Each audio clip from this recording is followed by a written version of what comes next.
Hello everybody, welcome back. গতকালকে Barca last 8-এ জায়গা করে নিছে কোপা দেল রে এর। তো রাউন্ড অফ 16-এ 2-0-তে উইন করছে, যেমনটা প্রেডিকশন ছিল। এক্স্যাক্টলি প্রেডিকশন অনুযায়ী রেজাল্টটা আসছে। তো সেকেন্ড ডিভিশনের ক্লাব, এদের এগেনস্টে তো বার্সা সচরাচর খেলে না। লা লিগার যদি ক্লাব হইতো সেক্ষেত্রে আমরা তাদেরকে যাচাই বাছাই করে একটু বলতে পারতাম যে এই টিমের এগেনস্টে কীভাবে খেলা হইতে যাইতেছে বা হইতে পারে। যেমনটা আমরা সুপার কুপাতে দেখছিলাম যে অ্যাথলেটিক বিলবাওয়ের এগেনস্টে যখন সেমিতে খেলছিল, তো ওই ম্যাচটাতে আমরা অনেক কিছুই বলতে পারছিলাম। 5-0-তে উইন করছি, যদিও ম্যাচের আগে বলছিলাম যে 4-0 প্রেডিকশন বা এরকম রেজাল্ট হইতে পারে। তো গতকালকে আমরা যেটা দেখলাম যে রিয়াল রেসিং তাদের এগেনস্টে বার্সা খেলছে, যথেষ্ট প্রেশার ক্রিয়েট করছে অপোনেন্ট। আমরা দেখছি সেটা মাঠে, তাদের মাঠে খেলা ছিল, মানে বার্সার জন্য অ্যাওয়ে গেম ছিল, তাদের হোম গেম। আর ওই জায়গাতে আমরা দেখলাম যে তারা যথেষ্ট প্রেশার ক্রিয়েট করে খেলতেছে, ব্রেভলি খেলতেছে, যেটা আমরা লক্ষ্য করছি। ম্যাচের আগেও বলতেছিলাম যে তারা মানে ডিফেন্সিভলি খেলবে না, অনেকটাই অফেন্সিভলি খেলবে। এক্স্যাক্টলি আমরা সেটাই লক্ষ্য করছি, তারা যে ডিফেন্সিভলি খুব বেশি পরিমাণ খেলার দিকে আগাইছে সেটা ওইভাবে হয়নি। তো এইটা আসলে হওয়ার কথা ছিল না। তো এক্স্যাক্টলি সেটাই আমরা মানে দেখছি। আর বার্সা গতকালকে কাসাদো এবং বের্নাল দুইটাকে শুরু করিয়ে অনেকটাই সমস্যা পাকিয়ে ফেলছিল। মানে আমরা তো যখন ফার্স্ট হাফটা ওই জায়গাতে যে মাঝখানে খুব বেশি পরিমাণ সিকোয়েন্স কিংবা অর্গানাইজ একটা অবস্থায় আছে সেটা তো লক্ষ্য করি নাই, একটা এলোমেলো অবস্থা দেখছি। তো সেটা পরিবর্তিত হয়েছে সেকেন্ড হাফের দিকে গিয়ে। পরবর্তীতে যখন ফেরমিন আসছে, পেদ্রি আসছে, তখন তো ম্যাচের মোটামুটি শক্তিমত্তা বার্সার দিকেই অনেকটাই বলা যাবে যে 90 ভাগ আসার একটা উপক্রম তৈরি হয়েছে। কিন্তু ফার্স্ট হাফে কি আমরা সেটা বলতে পারবো? ফার্স্ট হাফে তো শক্তিমত্তা আমরা কোনোভাবেই মানে বেশি বলতে পারবো না। মানে বলতে হবে যে 55-45 এইরকম করে বলতে হবে। অপোনেন্টের দিকে 45 থাকলে বার্সার দিকে মানে 55 ছিল, বা বার্সার দিকে 55 থাকলে বাকিটা অপোনেন্টের দিকে ছিল, এরকম একটা মানে মানে ব্যবধান আমরা রাখতে পারবো।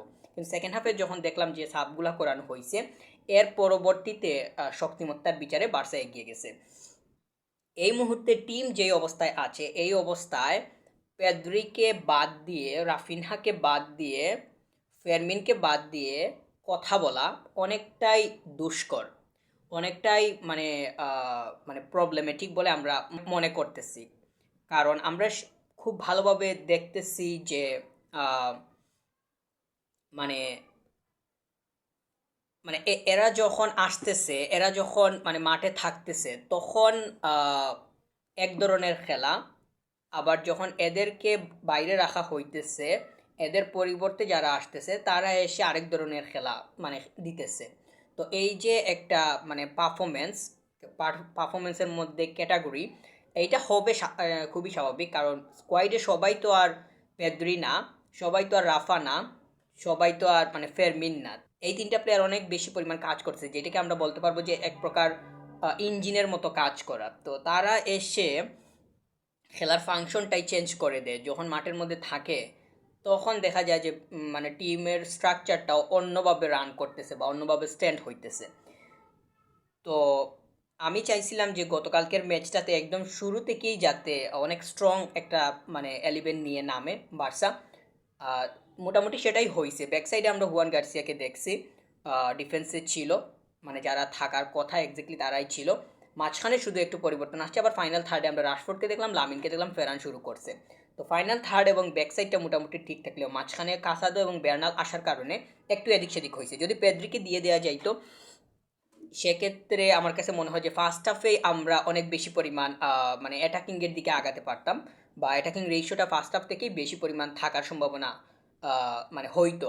তো ফেরমিন আসার পরে আমরা দেখলাম যে ফেরমিনের একটা বল থেকেই মূলত স্কোর বের করে নিছে মানে ফেরানের স্কোরটা ভালো ছিল। ওইটা মানে গোলকিপারকে কাট করা এত সহজ ব্যাপার না। এরকম আমরা দেখি যে অনেক সময় মিস হয়ে যাওয়ার সম্ভাবনা তৈরি হয়। আমি আরও ভাবতেছিলাম যে সে এই ধরনের কাটে যদি যায়, মানে বলটা যখন পাস করছে আমি ভাবছিলাম যে এই ধরনের কাটে গেলে হয়তো মিস হয়ে যেতে পারে। আমি চাইছিলাম যে কিক করে দে, কিন্তু কিক করে নাই, ওইটা একটু টার্ন করছে, দেন করছে, পুশ করছে, ভুল হয়েছে। তো ফিনিশিং ভালো হয়েছে, এই জায়গাতে কোনো সমস্যা নেই। পরে আমরা রবার্টকে দেখছি যে মাঠের মধ্যে আসছিল, লামিন পাইছে গোল। যে বলটা মানে মূলত লামিন যে গোলটা করছে, এইটা পাসটা করছিল রবার্ট রবার্ট লেভানডস্কিকে উদ্দেশ্য করে, কিন্তু বলটা পায় নাই। পরে রাফা ওই জায়গাতে থাকায় ওইটা আবার শ্যুট করে নাই, বলটা আবার লামিনকে দিছে। তো এই পাসটা অনেকটাই ছিল, মানে আন্ডারস্ট্যান্ড না করার মতো। অপোনেন্ট বুঝতে পারে না, অপোনেন্ট ভাবছিল এখানে যারা ছিল কিপার থেকে শুরু করে ডিফেন্ডার একটা ছিল, ও ভাবছিল যে হয়তো রাফিনিয়া কিক করবে, কিন্তু কিক না করে ও পাস দেওয়ার কারণে অনেকটাই দেখা গেছে যে মানে তারা বুঝে উঠতে পারে নাই। আর আমরা দেখছি যে লামিন কিন্তু কিক না করে বলটা ছেড়ে দিছিল। তো এই ধরনের পাস মানে অপোনেন্টের বক্সে তাদের জন্যই মানে দুশ্চিন্তার কারণ, কারণ তারা নিজেরাই জানে না যখন তিনটা অ্যাটাকার তাদের সামনে তখন কে কিক করতেছে। যখন মানে অপোনেন্টের ডিফেন্ডার কিংবা কিপার আন্ডারস্ট্যান্ড করতে পারে যে ওই প্লেয়ারটা কিক করতে যাইতেছে, মানে 2 সেকেন্ড আগে 3 সেকেন্ড আগে যদি মানে প্রেডিক্ট করতে পারে, সেক্ষেত্রে কিন্তু ওইটা সেভ করার পসিবিলিটিজ এমনিতেই বেড়ে যায়।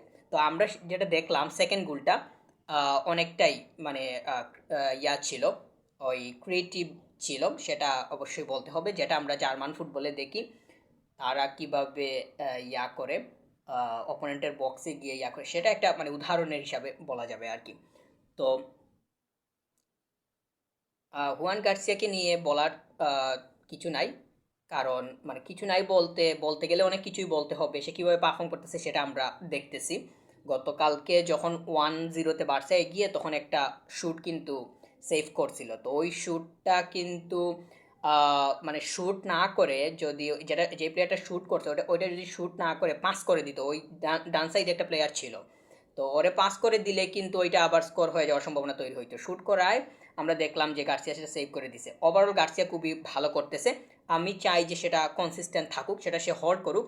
এটা কতটুকু পরিমাণ বহাল থাকে সেটাই হবে গিয়ে দেখার সবথেকে বড় বিষয়। Thank you very much, subscribe.